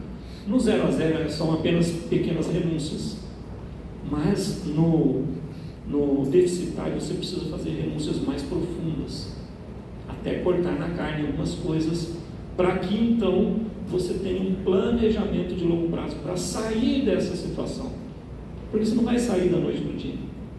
Você precisa ter essa consciência. Eu entrei nesse buraco, para eu sair desse buraco não é um salto, é uma construção que eu preciso fazer, que talvez demore 1 ano, 2 anos, 3 anos. E olha como Deus nos ensina e como Deus é zeloso para conosco. Quando a gente entra numa situação dessa, e a gente desperta para isso, a gente busca conselhos, a gente se reorganiza, Deus nos dá a oportunidade de nós prosperarmos. Porque quando você encaixa todos os seus financiamentos, renegocia dívida e tudo mais, dentro da sua renda, e você começa a pagar, e nos primeiros meses é muito difícil. É muito complicado. Mas aí começa a acabar aquelas parcelas, e você tem uma oportunidade de sobrar dinheiro. E talvez daqui 5 anos você esteja com uma renda sobrando a partir do momento. Mas se você não tomar a decisão de olhar para isso, você não vai fazer. Outra coisa importante aqui que você precisa fazer também. A irmã falou sobre anotar. Separe 30 dias, pega um mês inteiro, e você vai anotar tudo no caderno. Tudo. Se você comprou um picolé, você vai anotar: hoje eu gastei R$2,50 com picolé. E aí você tem que ter disciplina para isso. Comprei uma caixa de fósforo, anota ali. Quando terminar os 30 dias, você já fez o primeiro diagnóstico, você viu qual situação que você está, se está deficitário ou superavitário. Você passou os seus 30 dias, você e sua família, de forma assim, muito severa e séria nesse ponto de não desviar disso. Terminou os 30 dias, volta para a mesa. Aí você vai olhar e você vai separar cada um dos seus gastos. Eu gastei isso aqui com a casa, eu gastei isso aqui com o carro, eu gastei isso aqui com passeio, com escola, com isso, tal.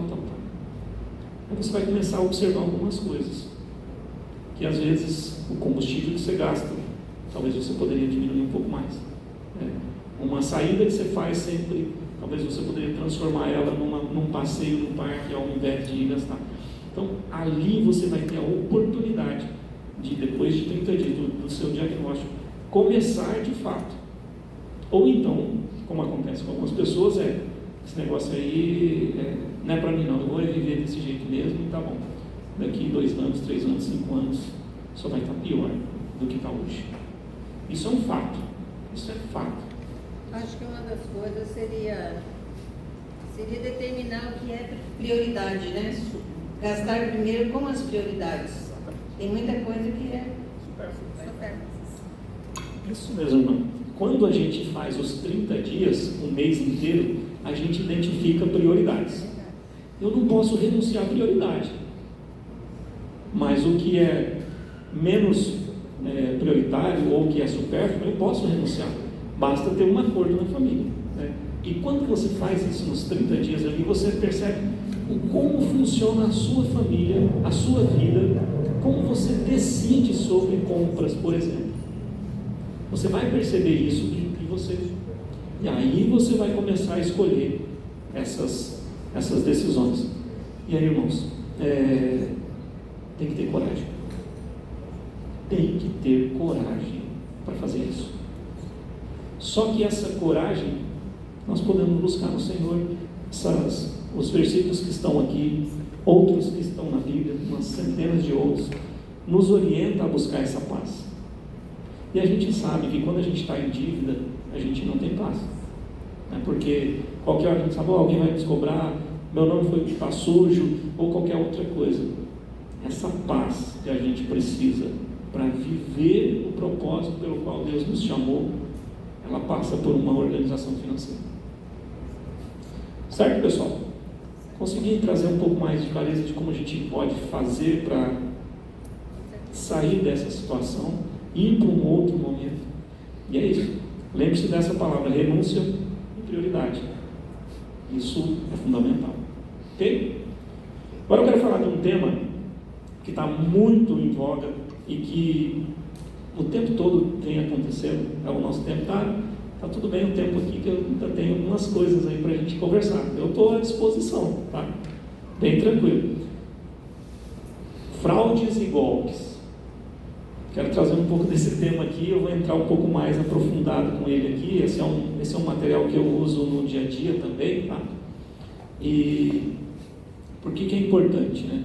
Se nós somos mordomos do Senhor, a gente precisa protegermos das coisas todas que Deus confia a nós, né? E é importante a gente olhar, porque tem acontecido hoje no Brasil alguns modelos de fraudes e de golpes. O mais novo agora é o golpe da falsa central telefônica dos bancos e das instituições financeiras, né? De vez em quando a gente recebe telefonema, olha,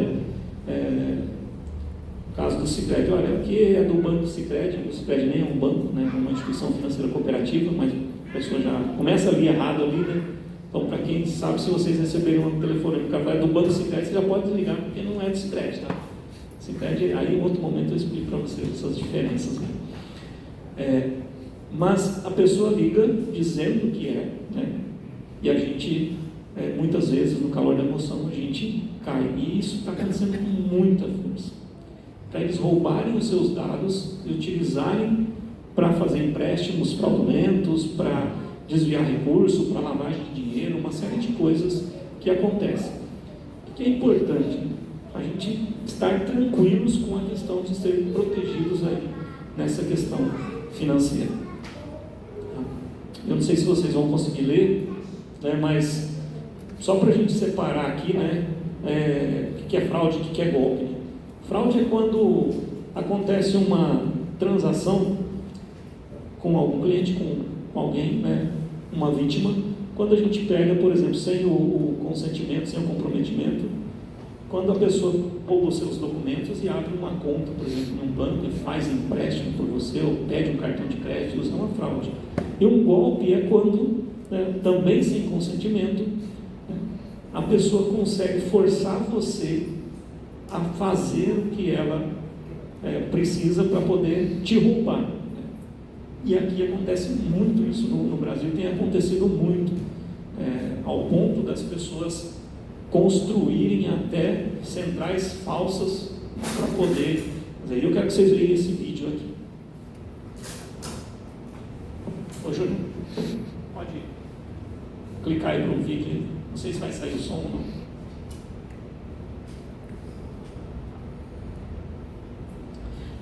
E não sei se vocês já receberam ligações, quase ninguém recebe ligação, mas hoje, né, mas quem liga sempre são esse pessoal aí querendo. Às vezes nem liga, né, Ronaldo? Tem aqueles aplicativos que se você clicar, você já vai. Exatamente. Não deu? Não? Então deixa, eu vou passar pelo horário aqui, eu vou passar, tá? Mas todo mundo conhece alguém que já vivenciou, né, o golpe do WhatsApp, né, da falsa ou da venda falsa, né? Sim? Vai chegar o microfone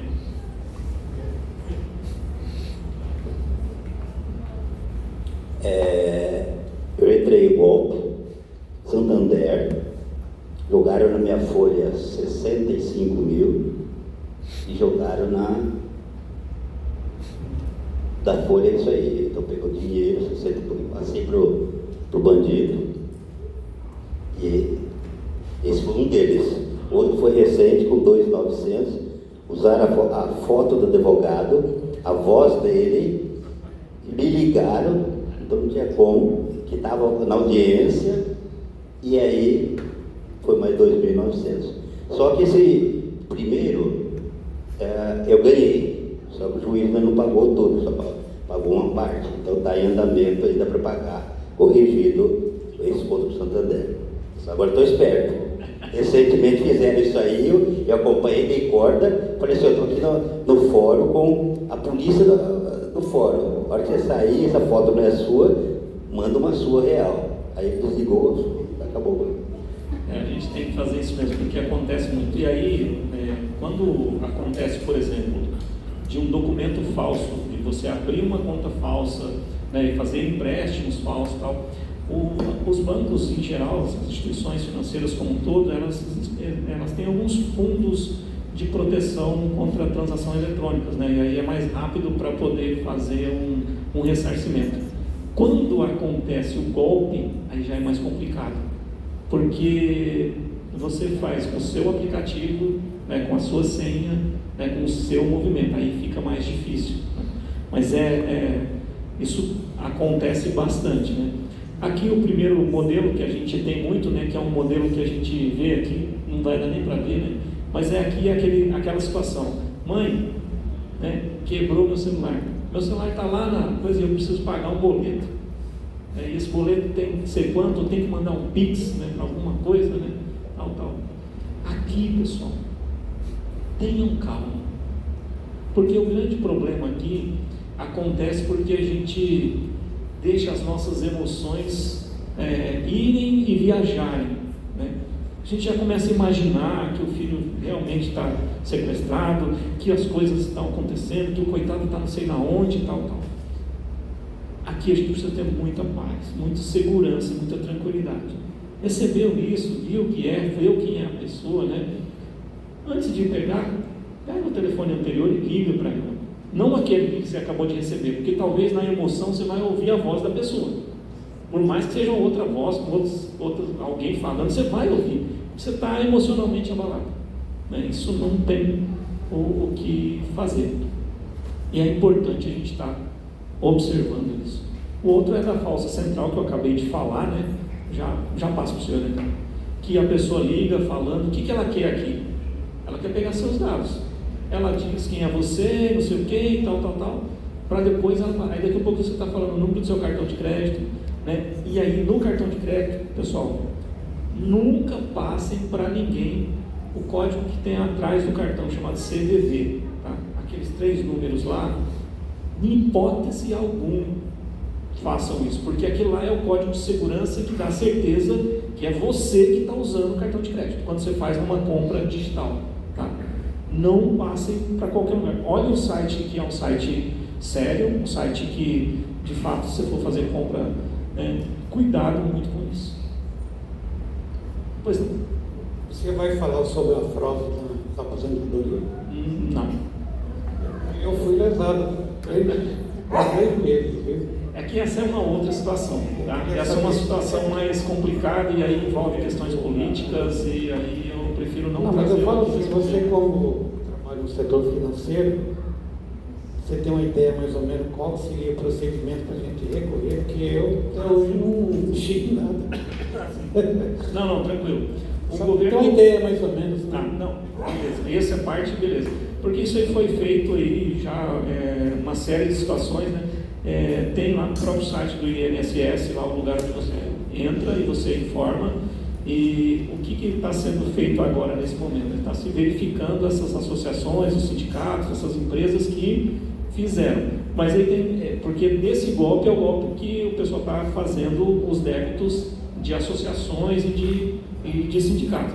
Tem o golpe do financiamento parcelado, que não é essa situação aí que nós temos no Brasil, tá?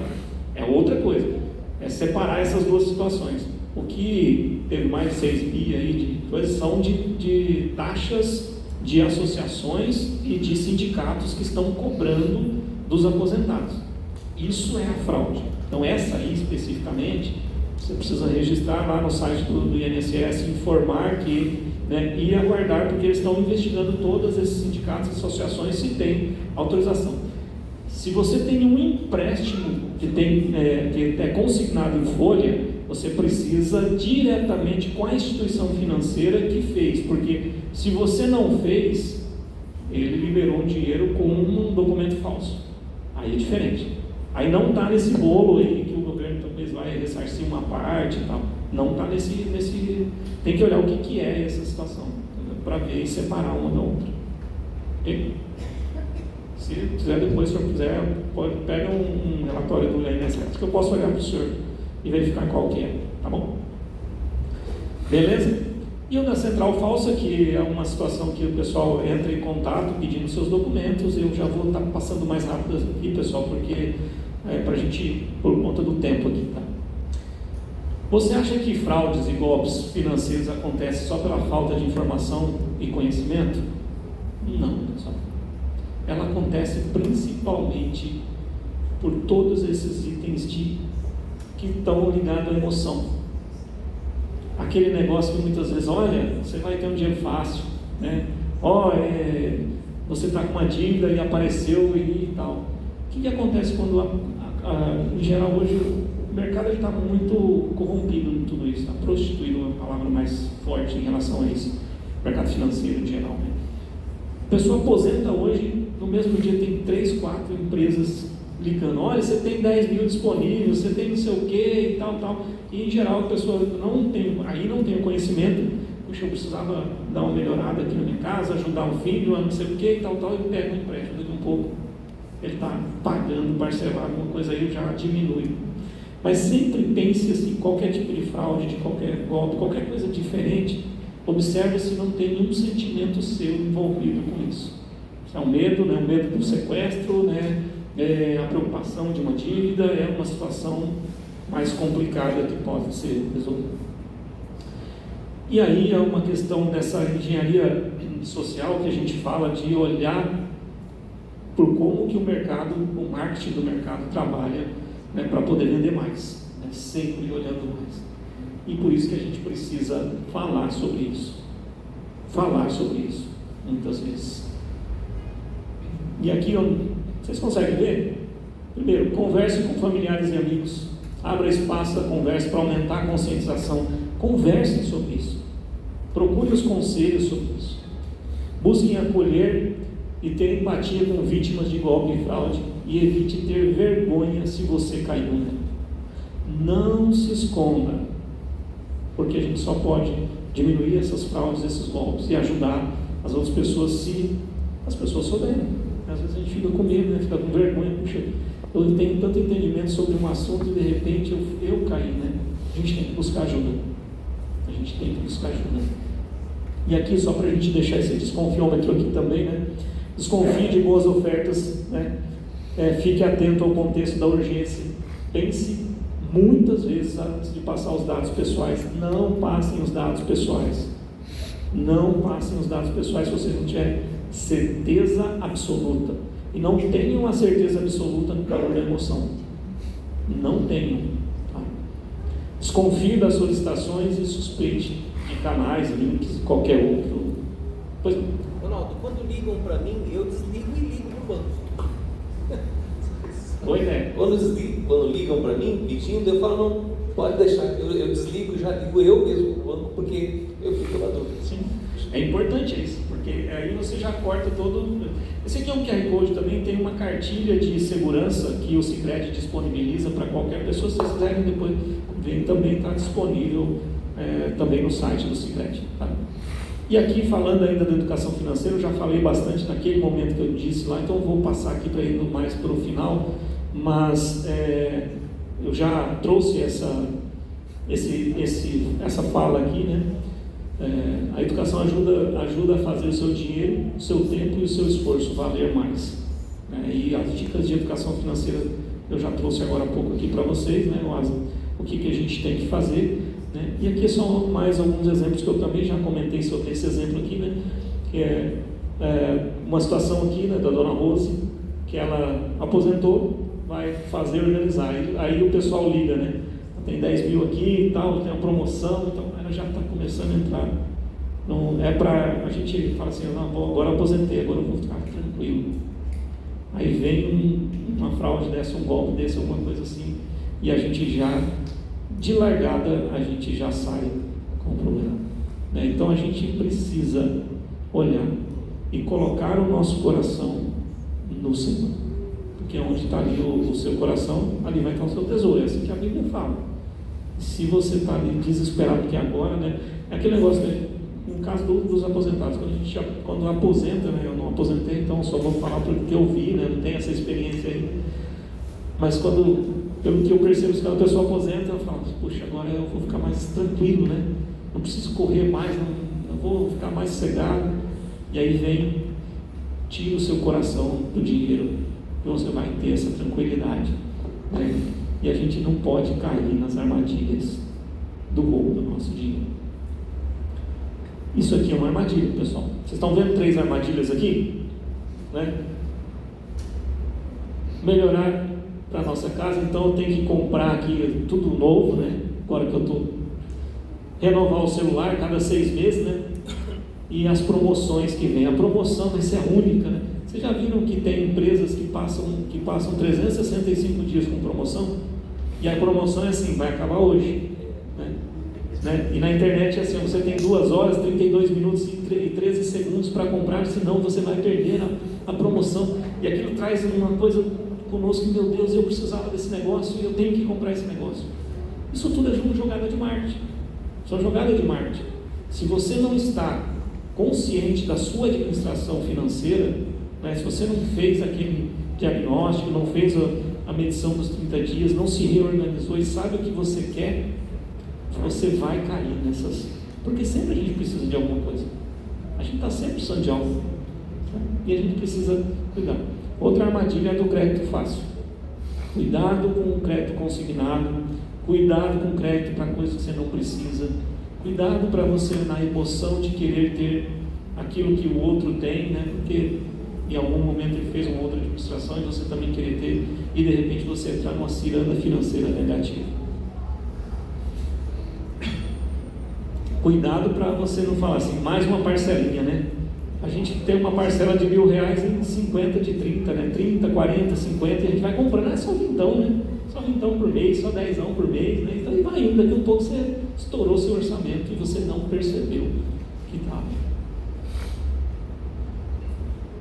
Agora uma pergunta aqui, ó. Essa aqui, nós temos aqui, ó, um advogado com uma renda de 10 mil e uma recepcionista com uma renda de 2 mil. Quem está mais equilibrado financeiramente? Olhando assim, não dá muito para saber, né? Exatamente, mas olha agora. Administração financeira não é, eu não prospero pelo que eu ganho, eu prospero com a sabedoria de como eu gasto. No caso aqui, ele ganha 10 e gasta 12. Ele está entrando num funil de desespero. E ela ganha 2 e gasta 1.500. O nível social dela, né, é menor, mas ela administra bem, então ela sobra R$500. Ela pode, talvez, daqui a um dia ter um nível social melhor do que ele. E ele pode entrar num buraco profundo ali. E é assim que acontece conosco. A gente precisa saber como a gente gasta. Lembra que eu falei agora há pouco? Renúncia, né? E prioridade. É isso que a gente precisa ter. A gente pode fazer muita escolha para a gente colher, e é isso que a gente precisa fazer. Esses exemplos aqui também, eu já comentei algumas coisas aqui, mas é a gente saber dizer não. E aqui eu vou só parar aqui para vocês observarem como que a gente tem que fazer no dia a dia. Primeiro situação, né? É uma mãe e um filho aqui, parece a Thaís e o Dudu, né? Meu menino, que não é, né, Dudu? Mãe, compra para mim, eu quero muito. Qual é a reação automática, né? Tem um limão aí para ser descascado, né? A mãe agora, né? Não estava na nossa lista de compra, não era para a gente comprar agora. Aí a gente olha, né? Compra o presente para não se incomodar e depois vê como paga, né? É o que a maioria das pessoas fala. O que eu faço? Eu compro para depois ver como eu pago? Né? Vamos fazer pelo menos 3 perguntas, que aqui é fundamental, né, para espremer esse limão e fazer uma limonada. Primeiro, eu posso comprar? Eu posso comprar nesse momento? Quando você faz essa pergunta, o teu cérebro te leva lá no seu orçamento. Se você não faz essa pergunta, você vai só na emoção. Meu filho precisa, coitadinho dele. Olha aí, é só isso. Se eu pagar em 24 vezes, vai ser 24 vezes de vintão. Não é nada, né? Nossa, que mãe que eu sou. Mas quando você faz essa pergunta, você starta na sua cabeça o seu orçamento. Você lembra. Segundo, né? Meu neto, meu filho realmente precisa. Será que ele precisa disso? É a segunda pergunta que você precisa fazer. É neto, né? Neto vó é mãe com açúcar, né? Que é mãe com açúcar, que é mãe 2 vezes, que agora é com açúcar, né? Então, mas aí é que está o ponto, pessoal. Aí é que está o ponto. Existe outra forma de dar um presente para o meu neto que não seja esse?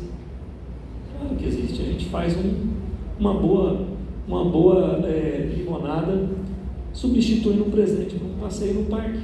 E lá, um presente que seria de 200, 400, 200 reais, que você teria que pagar não sei quantas vezes, né? De então, 50 para ele, que ele 50, exatamente. Você vai no parque, lá você compra um picolé para ele, ou pronto, gastou 5 reais, 10 reais, ele sai super satisfeito, já esqueceu o que ele queria, porque a emoção, e você sai com o coração quentinho, né? Que você fez o seu neto, o seu filho feliz. Se você não faz essa primeira pergunta, se você pode comprar ou não, você não vai para os outros caminhos. Você vai lá para o seu cérebro, eu preciso sair com o meu coração quentinho, meu neto, né? Isso é assim que a gente toma decisão financeira, pessoal. A gente sai da emoção. Certo, pessoal? Lembre-se de cooperar para encarar os desafios na sua família. Não tome decisão financeira sozinhos. Busque os conselhos de quem está e quem precisa estar junto com você. E esse texto, para nós encerrarmos, Provérbios 9, 10 diz, né? O temor do Senhor é o princípio da sabedoria e o conhecimento do santo é o entendimento. Nós estamos aí já chegando no final. Isso aqui é um tomate, certo? Vocês sabem que tomate é uma fruta? Todos sabem que tomate é uma fruta? Né? Tomate é uma fruta. Conhecimento é isso, é saber que o tomate é uma fruta. Como exemplo para a gente materializar isso. Sabedoria, pessoal, é saber que não se coloca tomate numa salada de fruta. O que eu quero deixar para vocês? A gente tem a palavra de Deus que nos dá conhecimento. A gente tem as experiências que nos dá conhecimento. Sabedoria, que é o temor do Senhor, que é o princípio disso, é a gente aplicar tudo isso no nosso dia a dia, sem o calor das emoções. Muito obrigado pelo tempo de todos vocês, né? Estou à disposição, se tem mais alguma pergunta. Então, tem mais uma pergunta, vamos lá. Presbítero, aproveitar o ensejo, você falou sobre a deturpação do mercado, né? Que os dados eles constantemente são expostos. Eu gostaria que você pudesse reforçar, considerando que os dados, na verdade, todos os dados das pessoas físicas e tudo mais, até a empresa, mas principalmente nós que somos pessoas físicas, eles são expostos constantemente, são vendidos, né? A gente sabe que CPF, entre outras informações, elas estão sendo constantemente vendidas por empresas e para exatamente isso, para aplicação de golpes, né? Então, para reforçar, que principalmente as pessoas, nós temos bastante irmãos que são mais, não que a gente esteja imune a isso, né? Mas assim, parece que quanto mais a gente vai adquirindo idade, mais a gente fica suscetível a cair nesses golpes, né? Só para reforçar, técnicas que a gente pode aprender para evitar que isso aconteça, porque a gente sabe que hoje tem a inteligência artificial está aí, e a nossa voz está sendo gravada, a nossa imagem está sendo filmada, está sendo fotografada, e hoje tudo isso é utilizado para esses fins, né? Eu achei muito importante reforçar isso. Muito bem, irmão. Isso é fundamental. E no Brasil tem uma lei chamada LGPD, né? Não é LGBT, não é LGPD, né? É a Lei Geral de Proteção de Dados, onde todas as empresas elas são responsáveis pelos dados que elas captam nas suas negociações. Por exemplo, os bancos, supermercado, farmácia, tudo, eles são responsáveis. Existem os dados que são dados sensíveis, que não podem ser compartilhados. Se você, por exemplo, dado sensível, sua renda, seu endereço, são dados sensíveis, porque pode alguém comprar esses dados e utilizar para fazer esse tipo de fraude. Então, quando uma empresa vende isso, né, ela está sujeita às sanções que essa lei, a Lei Geral de Proteção de Dados, traz, inclusive com multas muito pesadas, né, e até mesmo, dependendo da situação, a proibição de atuação dessa empresa no mercado que ela tem, ou suspensão por período. Então, a gente tem proteção, mas ainda no Brasil a gente ainda tem uma jornada nesse sentido. O que a gente pode fazer no dia a dia tomem muito cuidado, né? Não caiam, não vão para o lado da emoção, façam perguntas com sabedoria, né? E entenda que a sabedoria é a gente aplicar o conhecimento na prática, no nosso dia a dia. Pois não, Zé Carlos? Uma paráfrase com relação ao tomate fruto. Eu acho que foi o Flávio que falou para mim uma frase. Eu gosto muito de frases feitas, mas às vezes a gente aprende, né? Então ele disse assim: é burro a pessoa que erra e não aprende. É inteligente a pessoa que erra, mas aprende. Agora, sábio é o que aprende com o erro dos outros, né? A gente vê tantos casos aí, então a gente vê as pessoas caindo em golpe, aprendemos com o erro dos outros. E agora um momento alegre para nós, né? Nós aqui da igreja gostamos muito de pessoas que nos visitam, não é isso? E nós temos um visitante, por sinal ele, uma pessoa que já até falou conosco, né? Mas gostaria, em nome da igreja, de agradecer ao Luiz Carlos, que está aqui nos visitando. Fique em pé, Luiz, só para as pessoas te verem. Esse é o Luiz, amigo da Thalita. Obrigado pela sua presença. Deus acrescente muito mesmo a sua vida. É um privilégio para a gente ter você aqui, tá bom, meu irmão? Deus te abençoe. Acho que não tem mais ninguém que nos visita, não, né? Obrigado. Muito bem, irmãos. Então, muito obrigado pelo tempo. Muito obrigado pelas perguntas. Eu estou à disposição de todos. Passo aqui, então, para o encerramento aqui da nossa irmã Lourdes. Deus abençoe a todos.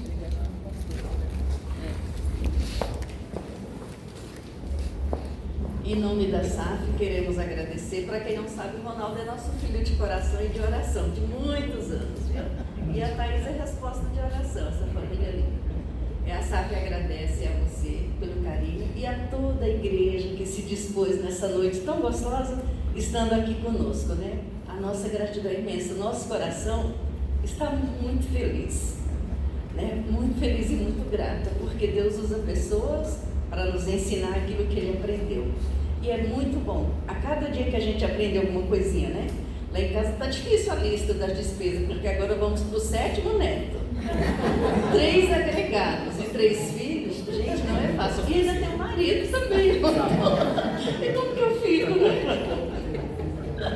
Em nome da Sacra, a gente trouxe um mimo para você, cuidado que é bem frágilzinho. É bem simples, eu ia chamar todo mundo aqui, mas as meninas já saíram um pouquinho lá, então que Deus te abençoe. E nós amamos muito você. Pastor Edelcio está aqui? Já foi? Pastor Edésio. Pastor Edésio, por gentileza, o senhor poderia orar por nós? Para pelo Ronaldo? Para o nosso encerramento? Que bom tê-lo aqui. O Ronaldo já conhece desde criança. É? Mas desde Também, molecão. também, né? Eu sou de outras pessoas que é do nosso meio, que ele conhece de muito tempo, lá de Dourados, né? Vamos orar, vamos colocar de pé, né? Melhor, esticar um pouco as pernas. É verdade. Palestra abençoada, aprendi muito também. Soberano Deus e eterno Pai, nós te damos graça por esta hora, pelas bênçãos recebidas do Senhor em nossa casa. O Senhor não tem deixado faltar nada. Muito obrigado, Deus, também pela sabedoria da Tua palavra que foi colocada em nossos corações nessa noite. Ela também é a chave para podermos compreender todas as coisas, e ela é a instrumentalidade para o nosso pensamento e sabedoria que vem do Senhor. Muito obrigado, Deus, também que o Senhor tem abençoado o teu servo, presbítero, Pai, dessa igreja.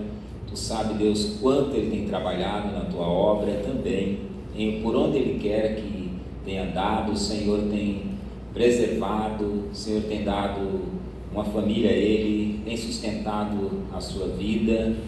Muito obrigado, Deus, também por esta igreja que o Senhor tem sustentado neste lugar, por a liderança dela, por tudo aquilo que o Senhor já tem feito e ainda há de fazer em nossas vidas. E assim nós oramos, ó Pai, pela vida do Ronaldo, e que a graça do Senhor seja abundante na sua vida, não só hoje, mas para todo sempre. Amém. Agora vamos ao salão social, que nós preparamos um lanchinho, tá bom? E agradecemos a todos pela presença.